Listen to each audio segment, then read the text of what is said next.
Amigos aqui do Sou o Tigrão, é uma grande honra ter você nesta primeira live que a gente está fazendo aqui em 2021. A primeira não, a segunda live que a gente está fazendo em 2021.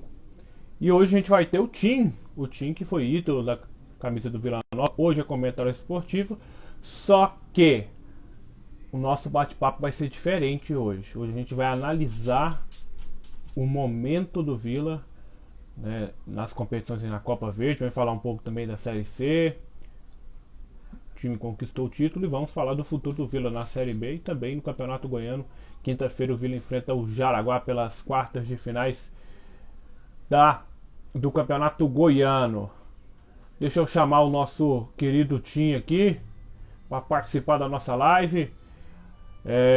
A Andressa Lins aqui acenou aqui para mim, um abraço para ela, um abraço para o Ângelo Galvão, para a Gisele Abreu, o Sérgio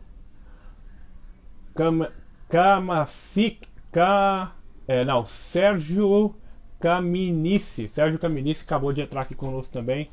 Uma grande honra ter você. Você que está entrando na nossa live, galera, pode mandar mensagem aí para o time, mande a sua pergunta que a gente vai colocar aqui em pauta e vamos debater. Thiago Cunha também acabou de entrar. Deixa eu chamar o time aqui que ele já está aqui conosco, fazer o convite para ele entrar aqui. Para ele, né, na verdade. Alan Vitória também está aqui conosco. E agora a gente vai chamar ele aí. Tim, uma ótima noite, é bom rever você, né, e mais uma live colorada. Fico muito feliz por você ter aceitado o convite. E hoje a gente vai fazer uma live diferente. Hoje a gente vai debater sobre o momento atual do Vila e também sobre o futuro do Tigrão aí na Série B e no Campeonato Goiano. Ótima noite para você, como que você está? Boa noite, Douglas. Ótima noite para você. Graças a Deus estou bem. Muita coisa para a gente falar do Tigrão, né? O Vila está muito bem nessa temporada 2021. A gente acompanhando desde do começo da temporada de 2020, o Vila passou por problemas no Campeonato Goiano, conseguiu se recuperar e agora está nas quartas de finais. Mas eu quero falar, Tim, antes sobre o jogo de ontem, sobre Vila e Cuiabá. Vila que venceu o Cuiabá por 3-0. O Cuiabá não é o mesmo time que subiu para a Série A, que foi para campo ontem, mas era um adversário, pode até ser considerado o mais difícil dessa Copa Verde, por ter conquistado o acesso à Série B. Como que você vê o desempenho do Vila nesses dois jogos? Douglas, o Cuiabá realmente era o adversário mais difícil da temporada do Vila. Se a gente falar pegar em 2021, nem a final da Série C contra o Remo, o Vila pegou um adversário tão qualificado. Concordo com você que mudou alguns jogadores, saiu a maioria que conseguiu o acesso para a Série A, esse acesso inédito do Cuiabá, mas mesmo assim era um time muito forte, um adversário muito qualificado. E para mim o Vila jogou bem os dois jogos. Mesmo lá em Cuiabá, no Mato Grosso, quando o Vila perdeu de 1-0, o Vila teve uma postura boa, o Vila teve um desempenho bom e teve aquele gol de pênalti ali, que foi a única falha que teve o sistema defensivo naquele dia. Ontem, o Vila fez um jogo extraordinário. O Vila jogou muito, se impôs jogando dentro do Oba, foi muito merecedor da vitória. Alan Mineiro jogando muito novamente, então isso o torcedor fica bastante feliz, porque o Alan está voltando a ter aquele Alan Mineiro da temporada 2017, 2018. Então acho que deixou o torcedor vilanovense muito animado, devido até à qualidade do adversário. O Cuiabá não era qualquer time. O Cuiabá hoje é um time de Série A e o Vila conseguiu se impor. Realmente, para mim, agora se tornou o grande favorito dessa Copa Verde. Na outra fase a gente tem... Na outra chave a gente tem o Manaus contra o Remo. O Vila vai enfrentar o Brasiliense, que derrotou o Atlético. O Atlético também não entrou com tanto interesse igual o Vila tem na competição.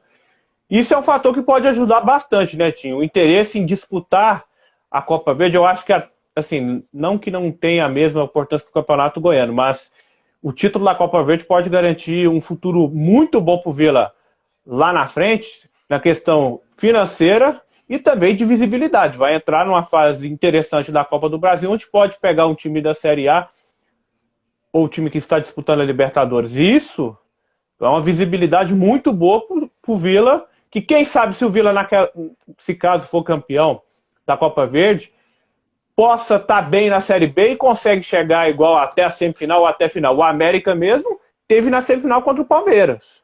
E um time muito qualificado e deu trabalho para o Palmeiras. Eu gosto muito da postura do Vila. E eu penso da mesma forma. Se o Vila está entrando para as competições, independente de qual seja, para vencer, para ser campeão. Para mim foi uma grata surpresa, por exemplo, o aspirante, mas você viu a vontade que estava o aspirante, por muito pouco não conseguiu ser campeão brasileiro. Para mim seria um título fantástico que o Vila conseguiria. E na Copa Verde, da mesma forma. Não que o Atlético fez errado em entrar com um time misto, um time menos qualificado, vamos dizer assim, mas nesse momento o Vila está entrando para as competições com muito interesse em vencer. E tem chance para isso, está mostrando qualidade para isso. Então, na Copa Verde, entrou com o time principal ontem, no Campeonato Goiano, está disputando da mesma forma. Então, eu vejo isso com uma forma boa, porque, como você mesmo falou, o título da Copa Verde já tem garantido 1,5 milhão e você entrando na terceira fase da Copa do Brasil. Então, você deixa de correr aquele risco de ser eliminado na primeira fase com um time menor, porque você corre o risco toda competição que você entra, por menor que seja o seu adversário. Então o Vila, me agrada essa postura do Vila Nova, e para mim o Vila sim está muito forte nas duas competições. No Campeonato Goiano, para mim, ainda não é o favorito ao título, o Atlético continua com esse favoritismo, mas na Copa Verde, diante da eliminação do Cuiabá, e pelo elenco e pelo que vem jogando o Vila, para mim o Vila se tornou um grande favorito à conquista. Você citou a questão do Alain Mineiro. Ele, sem dúvida, é o principal jogador do Vila Nova. Você acha que esse crescimento do rendimento do Vila vem muito desde a recuperação dele? O Alain Mineiro 2021 está sendo outro. Porque o Alain Mineiro participou do Campeonato Brasileiro da Série C, não fez uma grande campanha, principalmente quando estava o Bolívar ainda como treinador, porque ele deixou meio de lado ali, e por muito pouco o Alain não acabou tendo que sair da equipe, né, e saiu, chegou a ser reserva com o Bolívar, e com o Márcio Fernandes o Alain veio aos poucos crescendo.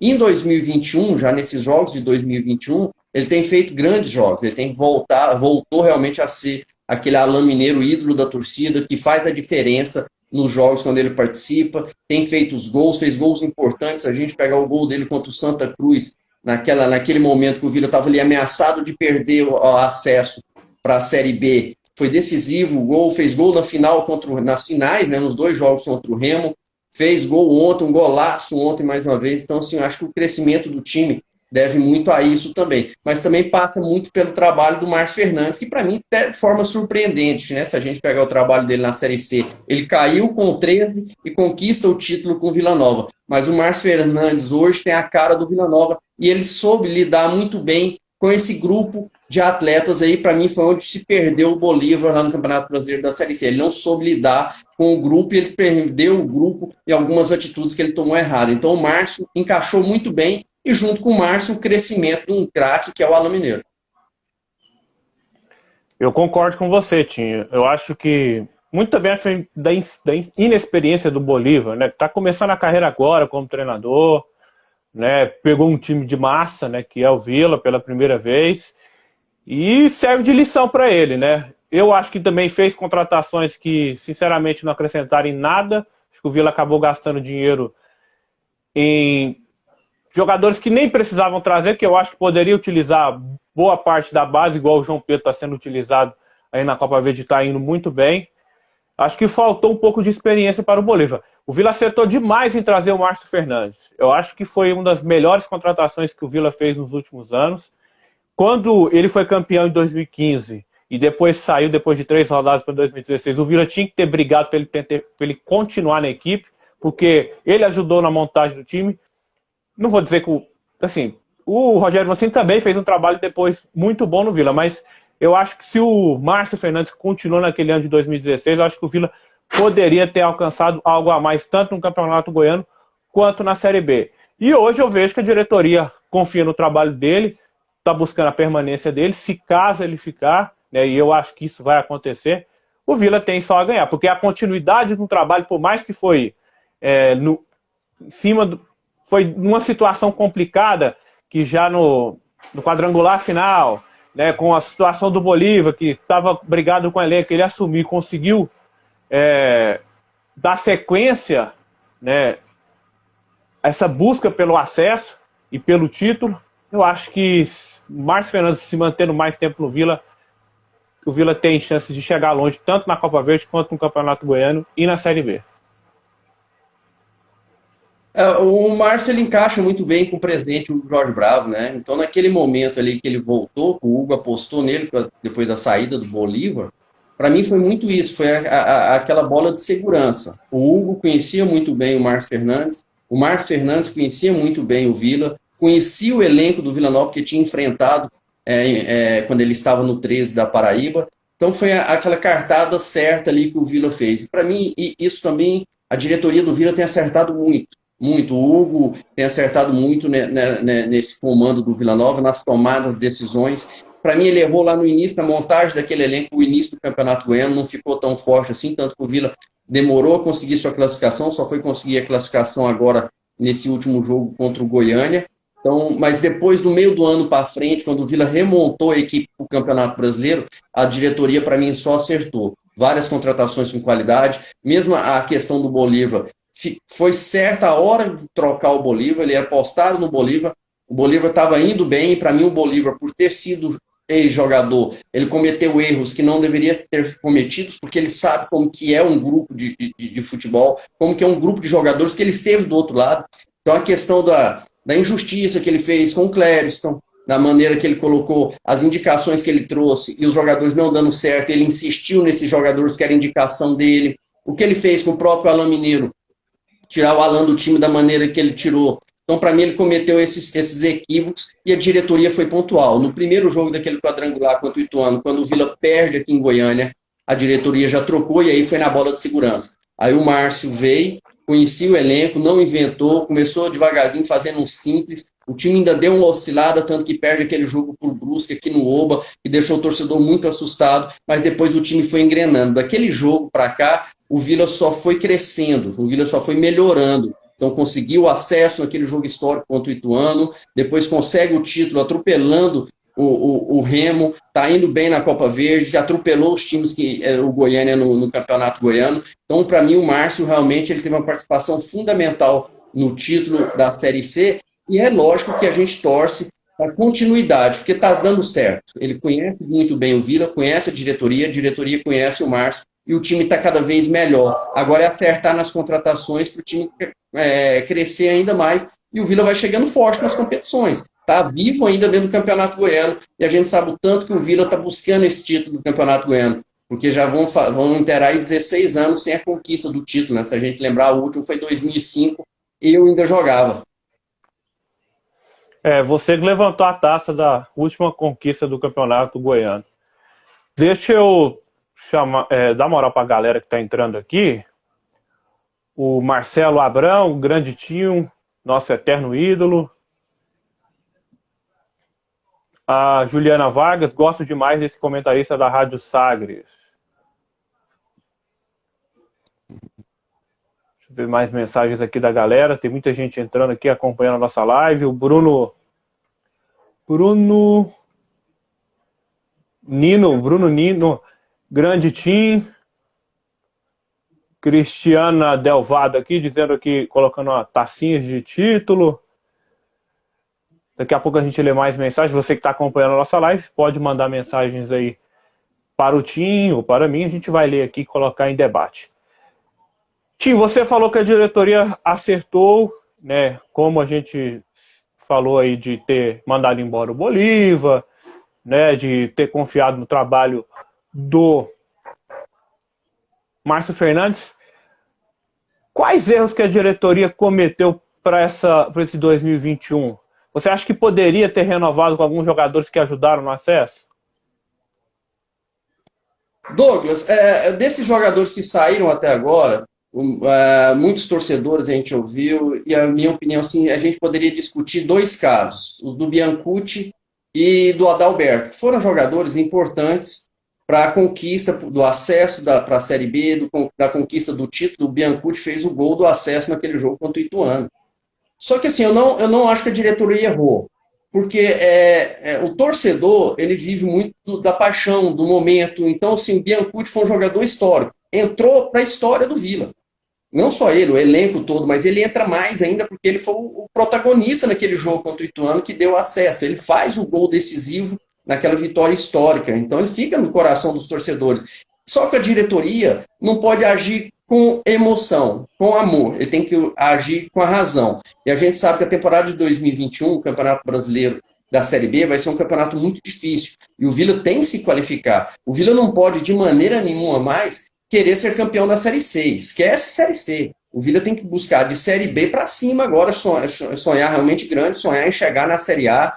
Eu acho que aí a diretoria acerta. E no caso do Adalberto, põe um grande zagueiro, mas a partir do momento que ele não fica no Vila, e no mesmo dia, praticamente, no outro dia, ele já acerta a sua ida para o 15 de Piracicaba, no interior de São Paulo, para mim ficou bem claro que ele tinha uma proposta melhor do 15 de Piracicaba, financeiramente falando, e queria que o Vila cobrisse essa proposta. Só que no interior de São Paulo, esse início de ano, o Campeonato Paulista, ele é muito rentável, paga esse salário muito alto. Só que é um campeonato curto, fica lá 3, 4 meses de contrato. Então o Adalberto, para mim, ele arriscou. Vai para o Campeonato Paulista, se ele conseguir jogar bem o Campeonato Paulista, ele vai ter uma vitrine grande, vai conseguir valores financeiros maiores. E o Vila não poderia bancar isso, o Vila não pode arriscar, o Vila tem que ter os pés no chão. Para mim, essa diretoria tem os pés no chão, principalmente falando financeiramente, porque 2020 foi muito difícil. O Vila na Série C não tinha renda, o Vila na Série C você não ficou sem seu público, que é o seu maior patrimônio, não teve torcida, ainda veio uma pandemia dessa que complicou bastante a vida do clube. A gente sabe, eu principalmente que fiquei lá dentro quase 30 anos, sei o quanto que é difícil tocar um clube,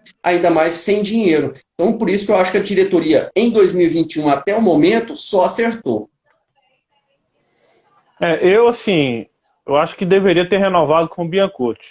Por mais que, como você disse, foi um momento, ele fez o gol do título, mas eu acho que é um cara interessante para a Série B. O cara que sabe jogar a competição, já jogou pelo Bahia, já jogou por outros clubes, né? E o cara que, eu acho que o Vila estaria bem servido naquela posição. Seria um reserva ou brigaria pela titularidade com o Alain Mineiro. Eu gosto do futebol do Biancucci e eu acho que financeiramente seria até viável para o Vila. Mas aí também a gente tem que ver o interesse do jogador, se ele queria ficar e se a diretoria também queria continuar com o Biancucci. Eu acho que além desse querer do jogador também, o que eu imaginei e que pode ter acontecido, Douglas, foi que se o Biancucci continua, ele tira o espaço do João Pedro, que é o grande craque do Sub-23, é um garoto que vem despontando muito bem, inclusive fez um dos gols da vitória ontem contra o Cuiabá, e são mais ou menos na mesma posição, são canhotos, então não colocaria o Biancucci nem numa disputa com o Alain Mineiro, mas colocaria o Biancucci tirando o espaço do garoto João Pedro. E aí você tem que pesar isso, você tem que apostar no garoto prata da casa que vem surgindo muito bem, que é novo e que é um jogador que pode dar um retorno financeiro para o clube bem melhor do que o Biancucci. Então, acho que isso também pesou. E essa questão do João Pedro está assim, né, crescendo, agora está aparecendo para o futebol e aparecendo muito bem. E eu confesso, é um jogador que, para mim, às vezes que vi jogar no Sub-23, me agradou muito. E eu boto muita fé no João Pedro, que ele vai ser um grande jogador no futuro. Fiquei chateado com a saída do Kaique.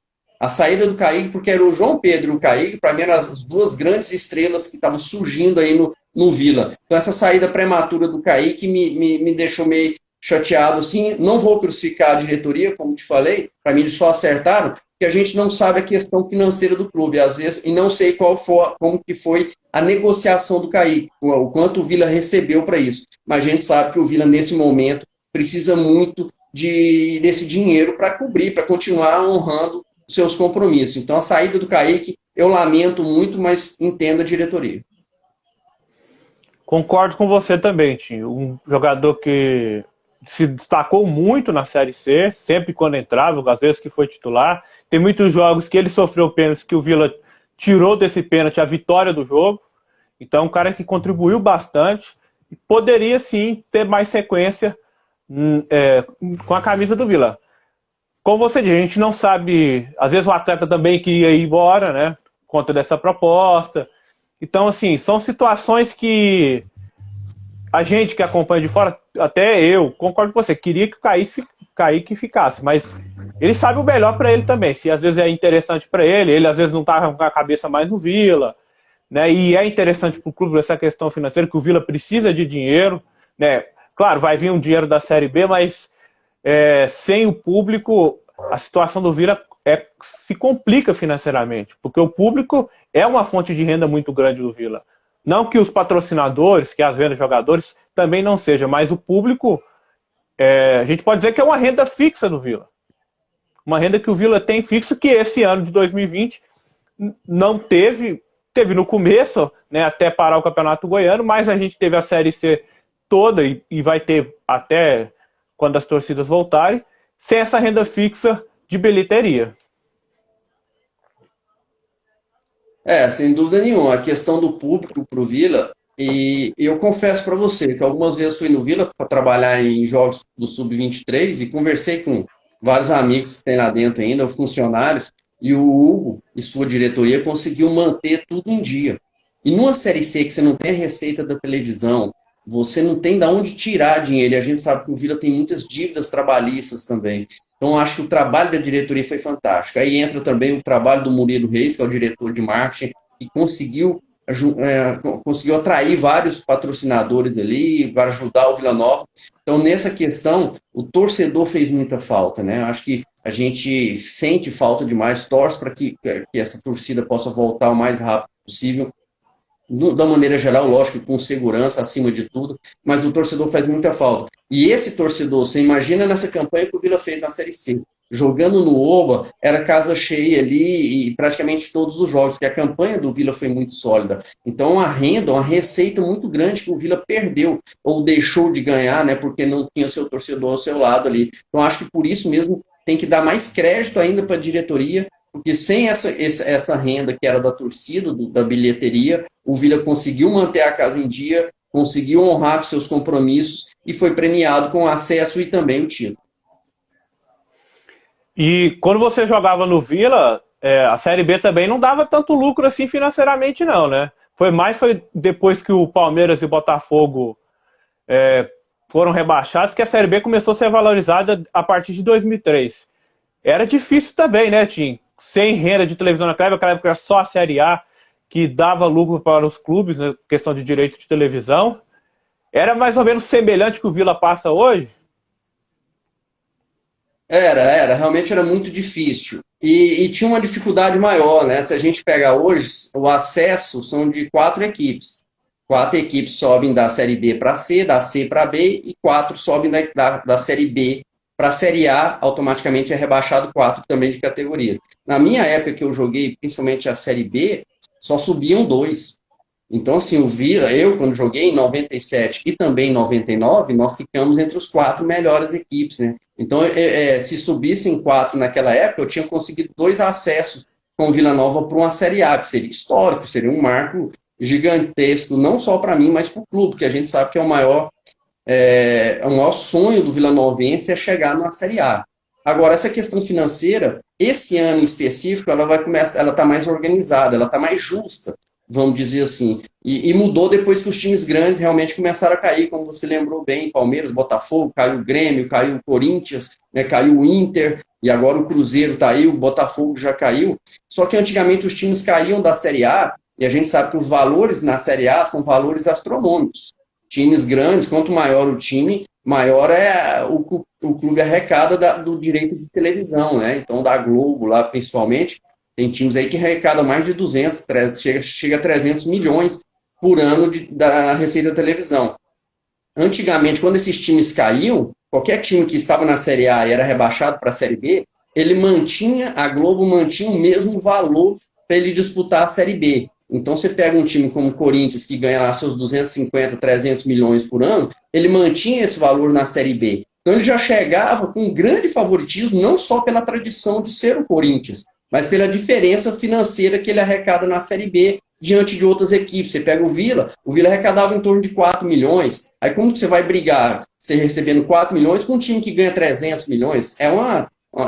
Sem chance assim, de você conseguir montar um elenco para bater uma equipe dessa. Só um milagre para acontecer. Agora não. Agora todo mundo que cai, todos os times, inclusive os grandes, se a gente cita agora o Botafogo, ele vai ter o mesmo valor do que o Vila, por exemplo, que está chegando da Série C para a Série B. Ele vai ficar na casa em torno de 6 milhões por ano da televisão, por aí, mais ou menos isso aí. É lógico que times como Cruzeiro e Botafogo conseguem, num ano, arrecadar mais do que o Vila, porque tem patrocínios melhores, às vezes tem venda de jogadores, mas não tem aquela disparidade tão grande mais. Então, para mim, a Série B agora ela é muito mais nivelada por igual. Então, ela é mais justa. E, para mim, aí sim, vai mostrar quem consegue fazer um trabalho melhor. Por isso, eu acho que o Vila está no caminho certo, está fazendo um trabalho, pelo menos de início de 2021, muito bom, e passa para o torcedor essa confiança, né? Não tem aquela coisa mais do Cruzeiro vai bater e subir. Tanto que ele bateu e não subiu.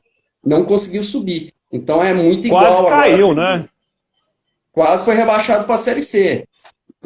Só conseguiu melhorar quando chegou o Filipão, e a gente tem que dar méritos ao trabalho do Filipão. Mas você vê, o próprio Filipão já não continuou, porque é um clube hoje que tem muitas dívidas. Então, assim, a gente vê muito mais igual agora a Série B. Tanto que a gente viu, com competência, um Cuiabá subir, porque fez um trabalho melhor do que times como o Cruzeiro.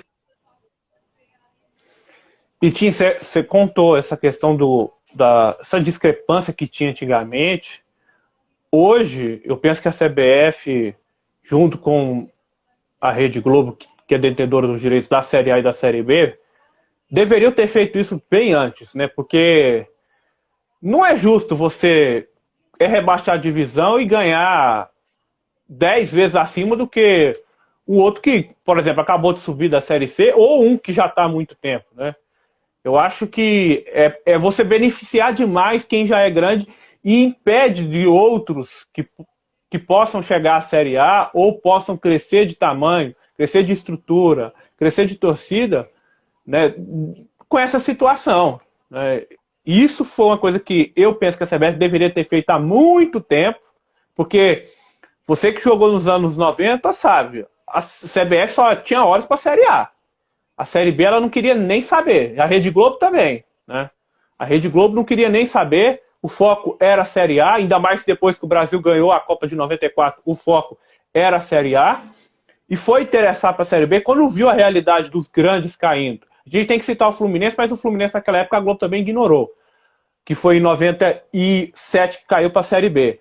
Mas depois de 2003 que a Globo viu que a Série B poderia ser rentável, né? Demorou muito para a emissora perceber que é uma competição interessante, é uma competição que tem times que tem muita torcida, é uma competição muito lucrativa.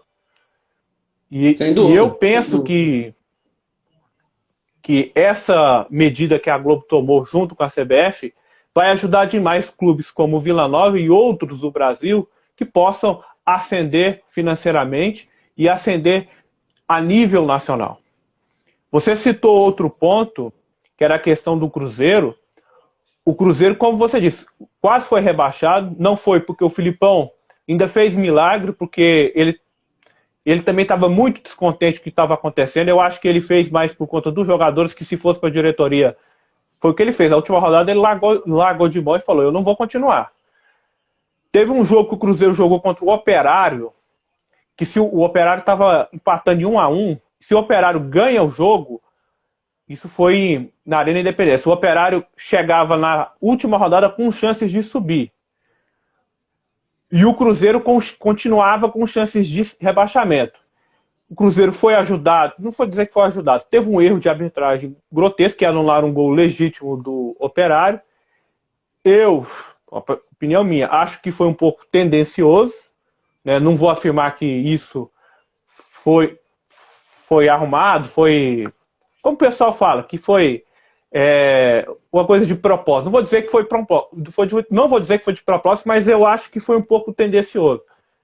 Se não fosse, que depois o Cruzeiro ganhou o jogo, não fosse essa vitória do Cruzeiro estaria na última rodada brigando para cair. Então, assim, é uma situação complicada que o Cruzeiro vive por conta dos problemas, do caso de polícia que tem na diretoria, e essa questão da Série B. Hoje a Série B é mais igual. Não adianta o clube grande, se não se organizar, achar que eu gasto milhões, eu tenho patrocinador e tudo mais. Se não se organizar, não vai para frente. A gente tem o Cruzeiro. O Cruzeiro é um dos maiores clubes do Brasil. brigando para cair para a Série C, é triste, né? E também é uma coisa que ninguém acredita. Essa falta de desorganização, né? Hoje em dia o futebol, ele não está dando espaço mais para desorganização. Os clubes têm que se organizar. Eu estou no futebol há muitos anos e infelizmente eu vi muitas pessoas entrarem para o meu futebol para tirar proveito da situação, para tirar proveito do clube. Porque o clube, a gente pega aqui os times goianos, um Vila, tem uma torcida fantástica. Então, quantas vezes a gente já viu aí a torcida, às vezes, ajudar a promover uma pessoa que estava dentro do clube, a eleger até, né? Teve até isso, teve até o Túlio, que conseguiu ser eleito vereador aqui em Goiânia com uma margem gigante de votos, porque a torcida levou e conseguiu eleger o Túlio. Mas nem falo do Túlio, falo mais de dirigentes em si. Muitos entram para o clube para se promoverem, para tirar proveito da situação. Hoje não está tendo espaço mais isso, tem que ser profissional, tem que ser organizado. E times como o Cruzeiro, o próprio Botafogo que está caindo aí, se não organizar, o Botafogo deve 1 bilhão. Então não tem, é uma dívida gigantesca. Se não começar a organizar, não vai ter como pagar. E a tendência é só ir afundando cada vez mais. Hoje em dia, o nome, só a camisa, como se falava muito antigamente, não ganha jogo. Você tem que montar, porque a gente viu aí, ó, você falou muito bem, o próprio América Mineiro estava na Série B, chegou na semifinal de Copa do Brasil e por muito pouco não consegue chegar à final. Eliminou um time como o Inter, que hoje é o grande favorito a ser campeão na Série A. Eliminou um Corinthians. Então, a questão do trabalho organizado hoje é o que prevalece. O futebol está caminhando para isso, para tirar os malandros e virar realmente um futebol profissional, um futebol organizado. E eu torço muito para isso. Desde quando eu estava no meio do futebol, assim, diretamente nos clubes, eu sempre torci para isso, para entrar pessoas corretas, pessoas sérias, que queiram realmente ajudar o clube a crescer. E eu acho que, por exemplo, o Vila hoje está no caminho certo, o Adson no Atlético faz um trabalho fantástico, o pessoal do Goiás aí está sofrendo esse ano devido não vou falar que foi desorganizado, mas tomado decisões erradas, o trabalho não deu certo. Fizeram contratações muito erradas, investiram errado, gastaram muito, e o Goiás está aí brigando para tentar permanecer na Série A, um time que já tem uma história de Série A, está fadado aí a cair para a Série B e ter essa dificuldade financeira que a gente está falando. Porque o Goiás na Série A hoje ganha um valor muito alto. Se cair, vai ficar tudo igual a todos os outros. Então é muito complicado. Então precisa realmente o futebol brasileiro organizar, tirar esses aproveitadores do meio. Na sua época, quando você jogava, qual clube que você viu com a maior organização? Os times de Série A, e eu só joguei em um, né? Só joguei no Internacional, mas eu tiro o parâmetro na época que joguei no Inter e torço muito para que ele consiga o título aí, porque era um time espetacular. Um time espetacular, muito organizado, muito sério. Isso passa muito por cada gestão. Na época que eu peguei os presidentes lá, pessoas muito corretas, que faziam realmente isso que eu estou te falando. Fazer o clube crescer. E quando eu cheguei no Inter, eu cheguei em 2000 no Inter, o Inter estava com dificuldade financeira. O Inter estava desfazendo alguns erros cometidos. Por exemplo, quando eu cheguei no Inter, o Dunga, foi técnico da seleção brasileira, campeão mundial com o Brasil, capitão do Tetra, o Dunga jogava lá, mas o Dunga tinha um salário astronômico. Não era errado o Dunga, foi errado quem levou ele sem ter condições de pagar o valor que o Dunga merecia ganhar naquele momento. Então o Inter fez uma reformulação na época, pôs os pés no chão, viu o Grêmio com uma parceria muito grande na época, está crescendo cada vez mais, o Grêmio estava muito forte na época, contratando, tinha Ronaldinho Gaúcho, tinha Paulo Nunes, tinha Zinho, jogadores históricos na época, mas o Inter pôs o pé no chão e organizou, e aos poucos foi voltando a crescer, e cada vez mais crescendo. Então, assim, o Inter, para mim, foi um parâmetro de eu ver de um trabalho sério. E hoje está colhendo os frutos. Depois de 2000, o Inter conseguiu ser campeão da Libertadores, foi campeão mundial e está muito próximo agora de ser campeão brasileiro depois de muitos e muitos anos. Tudo devido a essa organização. Foi organizando aos poucos, trabalhando com seriedade, e aí o time vai crescendo cada vez mais. E hoje, se você for em Porto Alegre, o Inter é um gigante. Tanto que ele é conhecido lá como o gigante da Beira-Rio, né, o estádio. Mas realmente ele é um gigante em tudo. A organização, a estrutura, o seu estádio, o centro de treinamento. Então, para mim, o Inter é um grande exemplo de organização. Tinha ido jogos que você trabalhou, que você pôde acompanhar da Série C, quem que você acha que o Vila poderia contratar? Na Série C,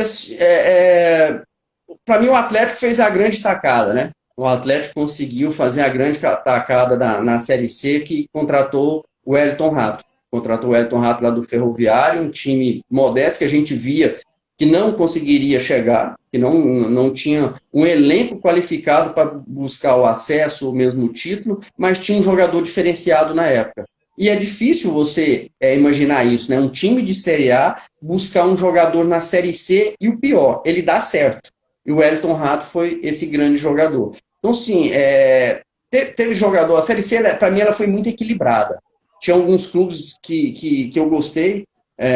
O Remo, para mim, no grupo do Vila, não era o time mais forte naquela primeira fase, tanto que o Santa Cruz se destacou muito.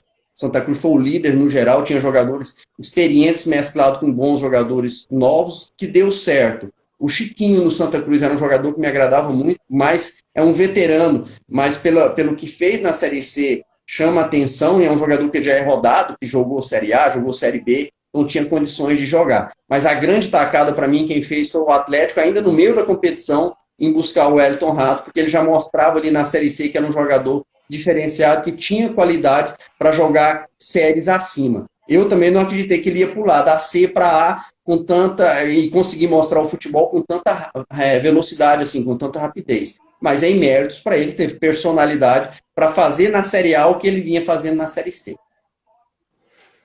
Tanto que o Ferroviário caiu de produção depois que o Wellington Rato deixou o Atlético, né? O Ferroviário começou muito bem a Série C e depois ficou até de fora do G4. Eu gostei muito do Nicolas, do Paysandu, e do Totti, do Santa Cruz. Eu acho que dois jogadores que poderiam reforçar o Vila Nova. O Nicolas, inclusive, foi na seleção do campeonato.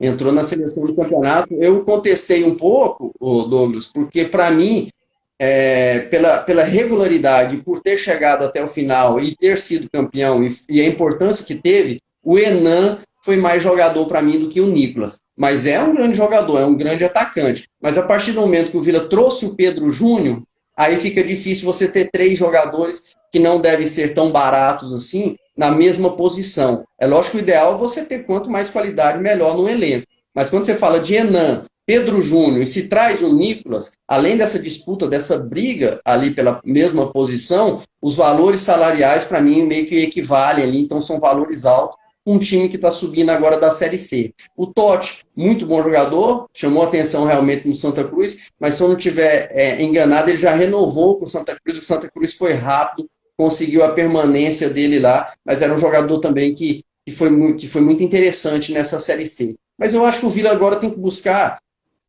jogadores, não que na Série C não tenha, como a gente está falando aqui, mas uns jogadores mais tarimbados a nível de Série B. A Série B esse ano, para mim, vai ser uma competição muito difícil, mas ela vai ser justa, aquilo que a gente falou dos valores. Então você tem que montar um elenco qualificado.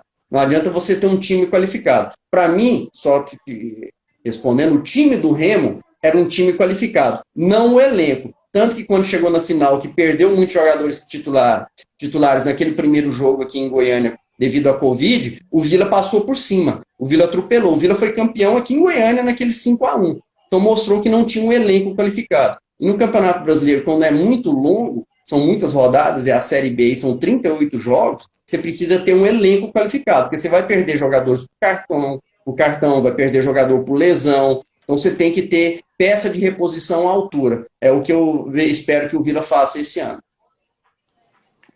Você entrou nessa questão de jogadores mais carimbados. Quais posições e quais que você acompanhou aí nesse ano de 2020 que poderiam encaixar aí no perfil do Vila Nova? O Vila, para mim, tinha uma carência, ainda meio que tem essa carência na lateral esquerda. Na lateral esquerda, nem o Mário Henrique, nem o Igor Formiga, que ainda continua. O Igor Melhoranza jogou no Sub-23. São jogadores tarimbados para uma Série B. O Márcio Fernandes agora está apostando muito no Igor Formiga nessa Copa Verde. Ele está regular. Os jogos que eu trabalhei do Vila, ele não foi espetacular, também não comprometeu tanto. Mas é uma posição difícil de vir. O Vila já tem alguns jogadores tarimbados, né? Se a gente for pegar aí, a gente tem um Rafael Donato na zaga, que é um jogador já experiente. Tem um Pedro Bambu hoje, que para mim, pela grata surpresa, começou a jogar bem de novo, e agora pela lateral direita. Então, para mim, hoje o Vila, com o Pedro Bambu, tem dois bons laterais direitos para o Campeonato Brasileiro da Série B, que é o Celcinho e o próprio Pedro Bambu. E para mim não estava conseguindo render bem na posição dele de volante. No meio campo, você tem um Alan Mineiro, na frente você já tem um Enan, tem um Pedro Júnior, você tem alguns jogadores tarimbados. Precisa ali, eu ainda vejo um volante de qualidade, principalmente se o Vila perder o Pablo está para ser negociado, né? Está para sair do Vila. Eu vejo um Yuri ainda com altos e baixos, é um jogador que alterna bons jogos e outros não tão bons assim, né? Tem jogado bem na Copa Verde também, mas eu ainda preciso de reforçar nesse setor e junto com esses jogadores tarimbados, dar oportunidade para os garotos da base. Na Copa Verde o Vila está dando, o Márcio Fernandes está dando, o Éder está aí, o João Pedro já é titular, está chegando outros garotos aí, o Matheus Porto, então tem essa possibilidade sim do Vila fazer um grande elenco. Eu, assim, como companheiro do Donato, acho que o Vila precisava de trazer mais um zagueiro. Eu não vejo o Simon e o Darley, trouxe o Nilson Júnior, né? Mas eu acho que eu não vejo ainda no nível para uma Série B. Às vezes, não, pode ser que o Nilson Júnior e o Darley e o Simon se destacam no Campeonato Goiano e tudo mais, que tem que dar oportunidade para eles. Mas para a Série B eu acho que eu traria um zagueiro não mais experiente, mas com mais rodagem na Série B. Um mais jovem, para mesclar juventude com o Rafael Donato. Acho que na faixa ali dos 25, 23 até 26 anos, que aí você tem um zagueiro rápido, né, jovem, e você tem um experiente, que aí você mesclando os dois, eu acho que faz uma defesa sólida. A gente tem que analisar, assim, que eu acredito que o Vila agora, ele tem ainda as finais aí da Copa Verde, tem as finais do Campeonato Goiano de 2020 ainda tem o Campeonato Goiano de 2021, para depois vir o Campeonato Brasileiro da Série B, que é o campeonato mais importante na temporada. Então, até lá, dá para você analisar melhor. Concordo com você, eu acho que o Vila ter ficado com o Simon e o Darley talvez não tenha sido a medida mais acertada nesse momento, mas eu acredito que tem o lado financeiro ainda também por ter ficado. São jogadores que dão conta de jogar aí uma Copa Verde, o próprio Campeonato Goiano. E dependendo do que eles mostrarem nessas competições, aí o Vila vai buscar outro mais qualificado para a Série B. Então, acho que o Vila vai utilizar isso. Esse restante, até maio, Copa Verde, os términos do Campeonato Goiano de 2020 e o Campeonato 2021, para realmente fazer esses testes com alguns jogadores e ver no final do Campeonato Goiano onde ele está precisando mais para se reforçar para o Campeonato Brasileiro de 2021, da Série B. Então o Vila pode ter certeza que mais próximo da competição, o Vila vai contratar outros jogadores mais tarimbados para essa competição. Agora, falando do Campeonato Goiano, a gente está ali, são 7 horas e 44 minutos. O Vila vem como favorito por conta, claro, a gente tem a situação do Goiás, que deve ir com um time misto e está muito preocupado com a questão do rebaixamento. O Atlético praticamente já não cai mais para a Série B e está preocupado também com a Copa Sul-Americana, que vai dar um retorno se o clube classifica, financeiro e de visibilidade para o clube. Você acha que o Vila, mais focado no Campeonato Goiano, ele tem mais chances de conquistar o título? E detalhe que não são 2 jogos mais, são apenas um. É outro risco também que, se joga um jogo mal, o Vila está fora, né?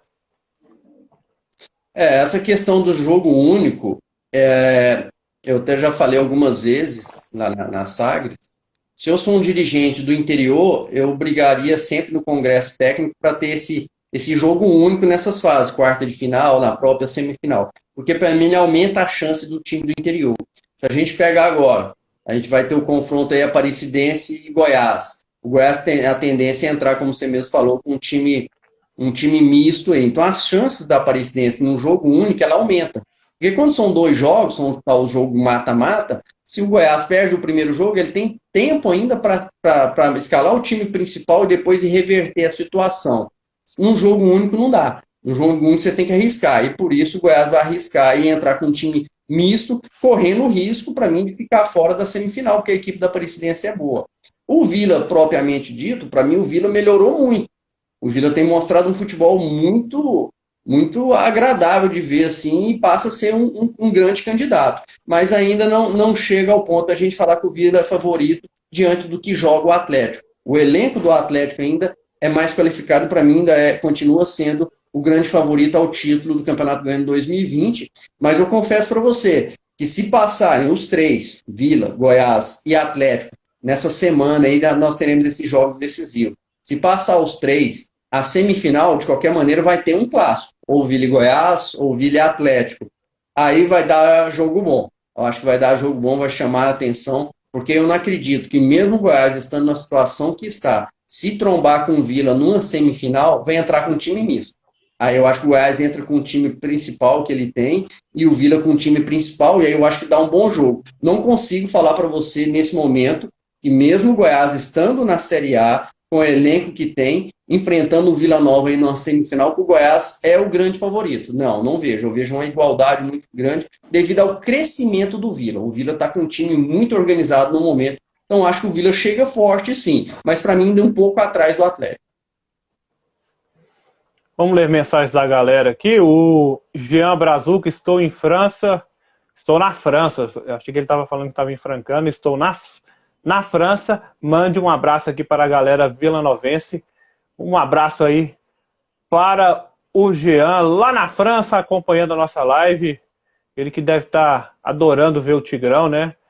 Ele também tem a oportunidade de ver o Neymar e ver outros craques do Campeonato Francês na Liga dos Campeões. O Wesley Macedo tá mandando oi. A gente tem mais mensagens aqui. O Valdir Ângelo tá dizendo aqui que o Cruzeiro tem muitos sócios torcedores e isso ajuda também o clube a ter uma renda extra aí para investimento na Série B, né? Ajuda muito, ajuda muito. É aquilo que a gente falou. O dinheiro da televisão, ele vai ser igual para todos. Mas um time igual o Cruzeiro, é lógico que ele arrecada mais. Devido ao tamanho do clube, ele vende melhor seus patrocínios, tem mais sócio-torcedor que os outros times de Série B, então ele vai arrecadar um pouco mais. Mas não é mais aquela diferença, aquela discrepância tão grande como era antigamente, que um ganhava 200, o outro ganhava 4. Então não existe isso mais. Mesmo que com esse Cruzeiro aí ganhando mais, um pouco mais do que os outros, precisa de ter a competência na hora de montar a equipe, senão não vai subir. Só com o nome não vai subir mais não, viu, Douglas? Eu concordo com você, Tim. A gente está chegando perto do fim, a gente vai falar um pouquinho da sua história.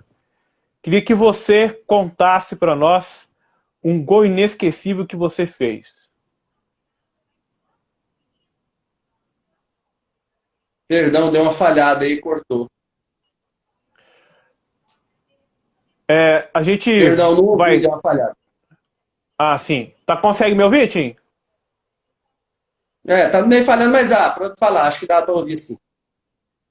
Então, a gente vai separar esses 11 minutinhos aqui, que a gente está perto da live, para contar um pouco da sua história. Eu vou fazer algumas perguntas aí, lembrando a sua história de jogador e tudo que você representa no Vila Nova. Um gol inesquecível, Tim. No título de 96 da Série C, o jogo decisivo contra o Porto de Caruaru aqui em Goiânia, nós vencemos de 5-3, foi o jogo que deu acesso para o Vila. Foi parecido com o jogo do Ituano, né, que o Biancucci fez o gol. E eu fiz o terceiro gol do Vila, né? Então aquele gol lá, para mim, um dos gols mais importantes que eu fiz vestindo a camisa do Vila. Detalhe que você enfrentou Araújo, Josué e Marquinhos Caruaru, né? Aquele jogo. Isso. Depois os três vieram pro Goiás, né? Mas naquele time do Porto, só o Marquinhos era titular na época, porque o Josué e o Araújo ainda eram garotos ainda, eles estavam no banco de reserva. O Marquinhos não, o Marquinhos já era titular, depois vieram pro Goiás e fizeram história aqui no Goiás. É verdade que o Donizete queria pegar o Marquinhos de porrada na final da Centro-Oeste 2001? 2001 eu não estava no Vila, eu estava no Inter, né? Então, em 2001 eu não joguei pelo Vila. No campeonato, na Centro-Oeste nem no Campeonato Goiano. Eu volto para o Vila no Campeonato Brasileiro da Série B de 2001. Eu fiquei, então, 2000 até o meio do ano de 2001 no Inter. Era um empréstimo, eu fui emprestado para o Inter por 1 ano e meio. Mas essa rixa dos dois já era antiga. Cortou. Essa rixa do Donizete com o Marquinhos era antiga. O Marquinhos era um jogador muito polêmico, né? É um jogador assim, que tinha uma qualidade muito grande, mas ele era bem polêmico. Provocava os jogadores dentro de campo. Então foi um jogador muito polêmico mas tinha sua qualidade. Aí os jogadores caíam na pilha dele e acabavam muitas vezes sendo expulsos, né? Teve isso em 2002, com o Atos, que era um meia do Vila, que ele provocou e acabou sendo expulso. Então, o Marquinhos sempre foi um jogador polêmico, mas foi um grande jogador também. Um jogo inesquecível, Tim. Tem vários, mas escolher um, eu vou escolher a final de 2005. A final de 2005 entre Vila e Goiás, que foi a decisão dos pênaltis, né? A gente empatou os 2 jogos. Foram 4 jogos no Campeonato Goiano aquele ano. Nós ganhamos 2. Inclusive, foi a primeira vez que jogou nos campos de cada equipe. Nós ganhamos o primeiro jogo do campeonato lá dentro da Serrinha. Depois ganhamos no Estádio Olímpico. E a final foram 2 empates. 1-1 no primeiro jogo e 0-0 no segundo jogo da final. E aí nós fomos campeões nos pênaltis. Foi o último título do Campeonato Goiano. Então, é um jogo bastante inesquecível aquele. Muitas vezes esses jogos, né, esses jogos decisivos são inesquecíveis. Eu lembro de todos as finais que eu participei pelo Vila. Então, são jogos que marcam muito. E aquele lá, por ter sido o último título que eu conquistei, que logo em 2006 eu paro de jogar. Então, para mim, ele tem um sabor especial. Jogador que mais batia. Que mais batia, eu até falei para ele o ano passado, quando eu tive com ele, eu tinha uma rixa grande com o Túlio Lustosa, né, que foi diretor de futebol agora do Goiás, estava no Botafogo agora até pouco tempo, que o Túlio é o jogador que me marcava, e o Túlio era meio Marquinhos, sabe, era um jogador que me provocava bastante dentro de campo, eu tentava me provocar, só acho que eu era mais calmo assim, graças a Deus nunca fui expulso, mas eu tinha uma rivalidade grande com o Túlio ali, né. Teve disputas grandes com o Josué, com o Marabá. Foi uma época que o Goiás fez um time muito qualificado, né? Tinha um elenco ali fantástico, Túlio, Marabá, Josué, Fernandão, Alex, Luiz, Araújo. Se a gente lembrar, depois teve Dil, teve Lúcio, mas a minha rivalidade maior era com o Túlio. E o jogador mais maluco que você jogou junto? Mas Maluco? maluco, na época teve vários, cara, teve vários. Falando de Vila Nova aqui, um que tinha suas maluquices, mas era craque, jogava muita bola. Meu irmão, meu amigo Sabino. Sabino era malucão, tinha um jeitão dele lá, aquele grandão assim, mas ele era uma pessoa do bem, mas não deixava de ser meio maluco. Era um jogador que poderia ter tido uma carreira muito mais bonita do que teve, porque jogava muita bola, Douglas. Sabino jogava muita bola, só que entrava para esse lado aí do maluco, né? No Inter também eu peguei uns malucos, peguei o Irã, goleiro lá, que era louco, mas jogava muito também, muito bom goleiro. O Fabiano, atacante no Inter, era um ídolo do Inter quando eu cheguei na época, mas era louco também. Então, naquela época tinha muitos loucos. A gente está encerrando o nosso bate-papo. Fico feliz, Tim, por você ter aceitado o nosso convite. Para falar um pouco do Vila, dessa vez a gente fez um bate-papo diferente, deixou o final um pouco de história. A gente é acostumado a contar mais histórias dos jogadores. E o convite está aberto no futuro, se caso você aceitar. O espaço está aberto para você. Você é um cara que tem que acrescenta demais na história do Vila. E também agora na Crônica Esportiva fazendo um bom papel, comentando não só do Vila, mas dos outros clubes goianos e do Brasil afora. Quero agradecer a Mãos à Obra Representações, representante Intelbras que está aqui conosco, e a todos que nos assistiu. Uma última mensagem, Tim, para a galera aí que acompanhou a nossa live. Primeiro, mandar um abraço para você, Douglas. Tive o prazer de conhecer o ano passado. Muito obrigado mais uma vez pelo convite. Estou sempre à disposição, sempre que você precisar, estarei aqui para participar com você. Para mim é uma honra. Estou vendo o seu crescimento cada dia mais. Parabéns, você merece por tudo que você tem feito aí, pelo grande profissional que você está mostrando ser. Um grande abraço para todos aí que nos acompanharam aí nessa live aí, foi um prazer. Um abraço especial a todos os torcedores do Vila aí, que hoje a live foi direcionada mais para os torcedores do Vila. E é uma honra mesmo. Eu tenho um orgulho muito grande de ter ficado quase 30 anos no Vila Nova, tenho um carinho especial pelo clube. Sou muito bem tratado por todos os torcedores aqui em Goiânia, não só pelos do Vila, pelos do Goiás, pelo do Atlético, do Goiânia. Tenho um respeito muito grande. Mas a minha vida, minha história dentro do Vila não tem como apagar, né? Eu fiquei quase 30 anos, é uma vida lá dentro. Então, um abraço, um carinho especial pelo torcedor vilanovense aí. E tomara que tudo dê certo para o Vila. Meu sonho, Douglas, só para terminar, é ver Vila, Goiás e Atlético na Série A. Aí a gente vai ver o campeonato goiano bombando, a gente vai ver realmente o quanto é fantástico as torcidas goianas. Tim, vou deixar você, pra gente encerrar. Entrou um rapaz aí que jogou muito com você. Manda um abraço pra ele aí. Vamos ver se você identifica ele aí. Não consegui ver. Anderson Ribeiro. Ele arranjou esse Ribeiro agora, né, Douglas? Ficou famoso com o Anderson Barbosa. Ficou rico, ficou milionário com o Anderson Barbosa. Aí agora virou treinador e, diga-se de passagem, está muito bem como treinador. É um outro irmão, amigo que eu fiz no futebol, um cara que eu tenho um carinho gigantesco. E tive o prazer de encontrá-lo lá no Vila esses dias, quando eu fui trabalhar no Sub-23. Ele estava lá junto com o Igor Magalhães na comissão técnica desses aspirantes. É outro também, o Igor é um menino fantástico e torço muito. E o Anderson sabe o quanto que eu torço para ele. E jogava muita bola. Jogava muita bola. É mais um aí que o torcedor do Vila não esquece. Está marcado na história do Vila, porque o grande jogo do século do Vila e Goiás é aquele 5-3. E esse rapaz, esse Anderson Ribeiro fez a diferença. Foi fundamental naquele dia. Um grande abraço, um beijo para ele. Um cara que eu tenho um carinho, um respeito enorme. É isso. Um abraço, Anderson. Obrigado por você ter acompanhado a nossa live. Sucesso para você aí nos aspirantes. Tim, então, até a próxima. Fica com Deus. Obrigado pelas palavras. Eu fico muito feliz aí por você gostar do meu trabalho. E sempre que você precisar, o espaço está aberto aqui para você falar de Vila Nova e falar da sua carreira. Tá aqui o Anderson, grato por ter te conhecido, essa pessoa, e que jogador excepcional. Acabou de dizer aqui para você, Tim.